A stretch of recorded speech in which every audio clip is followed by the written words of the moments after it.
my story. It was wonderful to be involved in that. It is challenging, but at the same time, it's enjoyable. We're dealing with common day affairs. And so I always felt I'm not in a film, I'm just talking to my friends. The whole experience was really terrific and on so many levels, you know, going back through our history, which you never tend to do, and recalling various times, events. You realize how much time has passed. To be involved in a movie made about yourself is a humbling experience. It's one where you get to reflect on, you know, the past, and, you know, brings up a lot of memories, and you know, kind of puts it all into perspective, giving you an idea of, you know, the journey that you've been on. And you know, that was a great experience for me. The video that was produced was certainly an honor for not only myself personally, but for the entire Brandt team and certainly the Semple family. My family and my extended family, they all enjoyed that film. They couldn't believe it that you could come up with a life over 90 years in a film. So it's fantastic, really. It summarizes everything very nicely. I think what was kind of cool is that my whole family was involved. Both my sons, Philip and Michael, and my daughter, Melissa, plus Lori, my significant other. They got to be involved in the process of filming. They got to be able to say what they wanted to say and how we built the organization to what it is today. So, you know, it was fun, for sure. It was a good process to go through.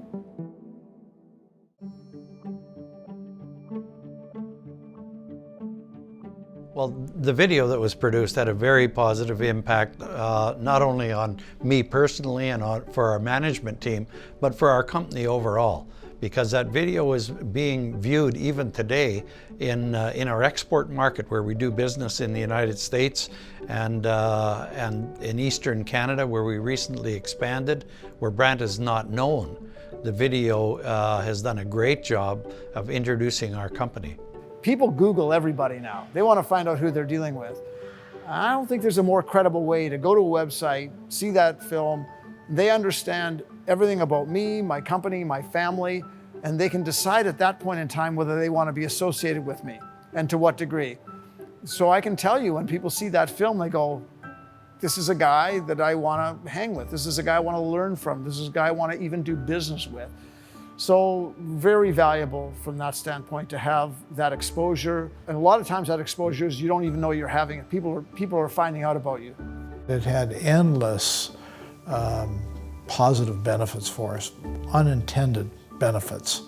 So we really have had a great public relations input into our company, strictly because of the Popcorn Series and NSBA and all of their activities in the city, but it opened doors for us way beyond the city into the U.S. strictly because of the video. I know my son has been around a lot with the group, the business people, and he could see their keen interest in what we have been doing and what we are doing.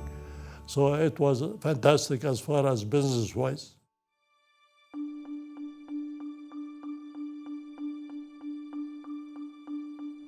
What you're standing on right now.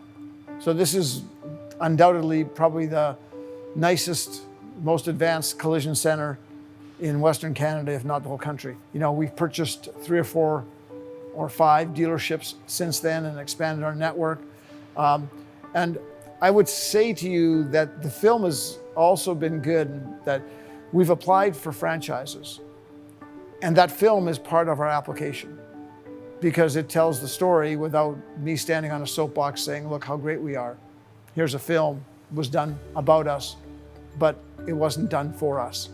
And so it's been very helpful that way, but we've expanded in a lot of different ways. Well, a lot has changed since 2015, since the video was produced. At that time, we had 1,900 employees. Today, we have 3,200 employees. We had, as an example, Brandt Tractor had 27 John Deere dealerships in Western Canada. We expanded into Eastern Canada last year, and so we now have 56 locations from coast to coast, from Vancouver Island to Newfoundland. A big event for us in Canada, in Saskatoon, is We've just completed a large office complex for Orano, a uranium company owned by the country of France.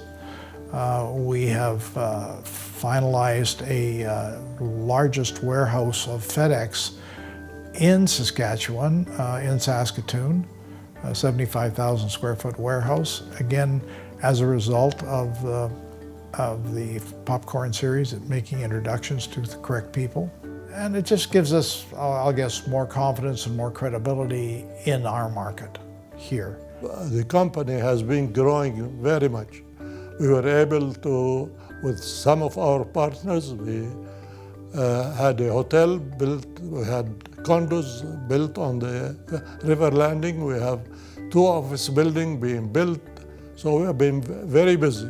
And I'm sure the film can make quite a difference for people to realize what we're doing. Business has been really good, and pre-COVID it was certainly booming with plant-based proteins, all the rage. And since COVID, it's been strong demand to be able to fill that global demand for food.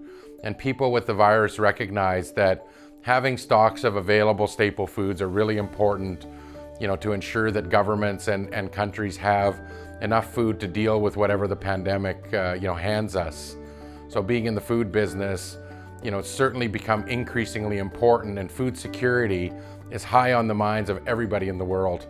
And I just might add that, the success that we've enjoyed is really a success for Saskatchewan. It's not only for our company, but it's an example of what can be done here, and we're just one example. And as you know, the NSBA has done videos on other successful Saskatchewan companies, so a lot of success in Saskatchewan. It's really a tribute to the province.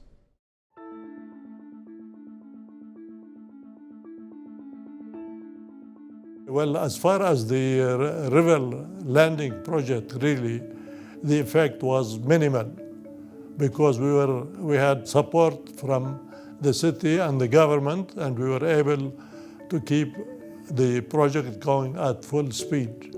Business has been excellent, and even with COVID-19, which was probably the biggest challenge that we've faced in many, many years, we've continued to operate.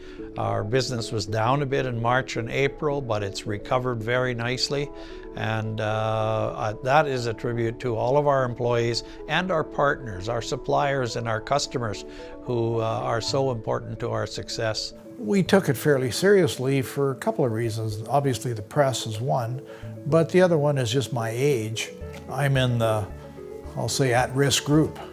So everybody here was concerned, so what we did initially is we split our office into 2 shifts, where half of them were here odd days, the other half here even days, and we never interacted in case someone got contaminated.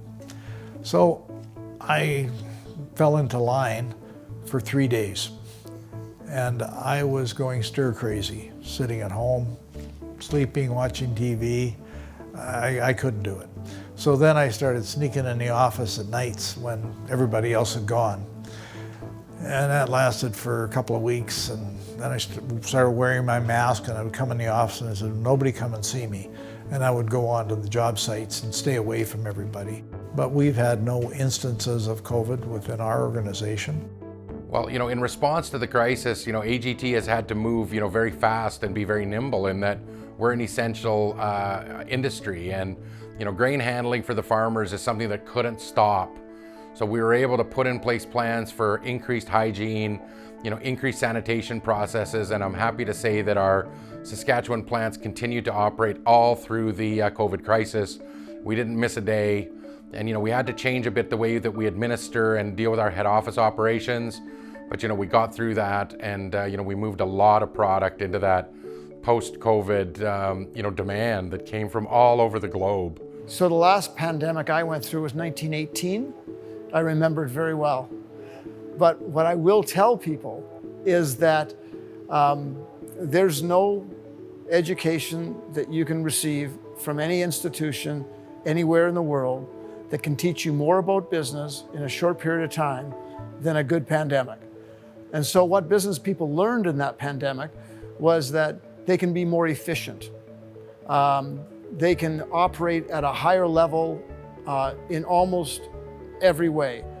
We found out that we can do without a lot of things. We found out how to be kinder to each other, to our family, to our friends, to our neighbors. We found out a lot about that.